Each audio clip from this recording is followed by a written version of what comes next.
It turns out all our teachers were wrong. The correct way to count is 4, 5, 6, 1, 2, 3, 7, 8, 9. Well, at least from a certain point of view. Star Wars is known today as a cultural phenomenon, but it wasn't always seen that way.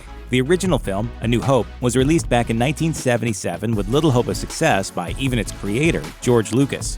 According to Screen Prism, Lucas was so sure of its failure that when it was released in cinemas, he was hiding out in Hawaii on vacation. But Lucas must have had some belief the movie could be a hit, because buried deep in his mind was a plan to turn what looked like a standalone film into a series of movies. And then something incredible happened. If you strike me down, I shall become more powerful than you can possibly imagine. A New Hope, then simply titled Star Wars, defied the odds and became a mega hit of galactic proportions. A New Hope was followed by The Empire Strikes Back in 1980, and Return of the Jedi came after in 1983 to complete the original Star Wars trilogy.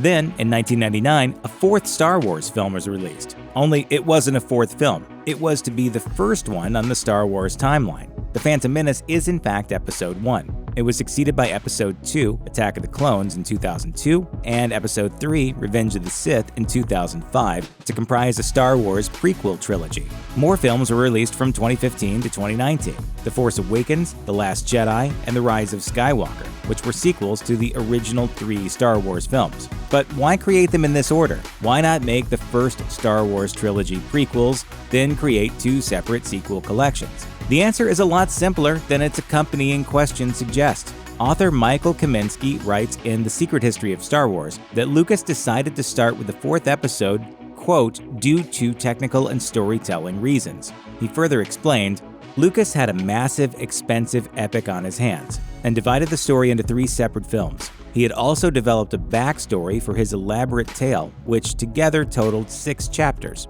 and sought to make Episode 4 first due to technical and storytelling reasons. When the film, by some miracle, went into production, it was beset by problems of all kinds, and Lucas was sure it would be a failure, and was shocked when it became the biggest sensation of the year.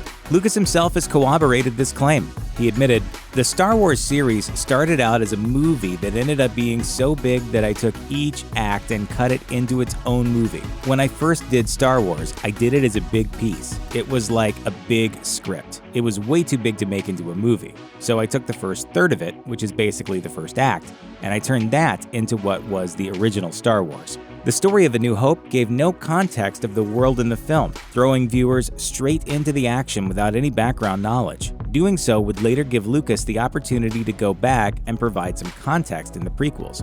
From the release of the first Star Wars film, there was talk that Lucas had 3 trilogies in mind, one of which would be a prequel trilogy that would deal with the political background needed for the Empire to become what it was in the original movie. Lucas always knew he wanted to create an entire galaxy far, far away, not just a standalone film. There's plenty of evidence of that in A New Hope, with references to the Clone Wars, the Jedi Order, and the Kessel Run hinting at an untold story. It took a number of different drafts of the first Star Wars film before the story of Luke Skywalker, a poor farm boy from Tatooine who discovers he has Jedi powers and joins a band of rebels against an evil dictatorship in the form of the Empire, took shape, leaving other characters by the wayside to have their stories told later. Lucas kept them in the bank and put some of his ideas into the film in passing mention to give that backstory. Mace Windu, who became Mace Windu in the final story, and Anakin Starkiller, later Anakin Skywalker, are among the characters who were initially meant to be in the first film in Lucas's early drafts. Both appear in the Star Wars prequels, although Anakin was technically part of the original trilogy given that he eventually transforms into Darth Vader. Lucas had a pretty specific vision in mind for A New Hope. He wanted the film to fade in with audiences, making it feel like they were coming in halfway through a larger story. It would pave the way for Lucas to be able to turn the film into a full movie series, and he already had the groundwork laid for the backstory he would need to tell. But what about the final trilogy of the Skywalker saga, headlined by the powerful young Rey, you might be wondering? Though Lucas already had it set in his mind to make episodes 7 through 9 way back when, he hadn't yet mapped the actual story that would unfold in those 3 films. What he did know was that he wanted the original 3 heroes to make a return, according to comicbook.com. Lucas got his wish on that final point, giving them a chance to say their final goodbyes as the Skywalker saga comes to an end with the release of The Rise of Skywalker on December 20th. Check out one of our newest videos right here, plus even more Looper videos about your favorite stuff are coming soon. Subscribe to our YouTube channel and hit the bell so you don't miss a single one.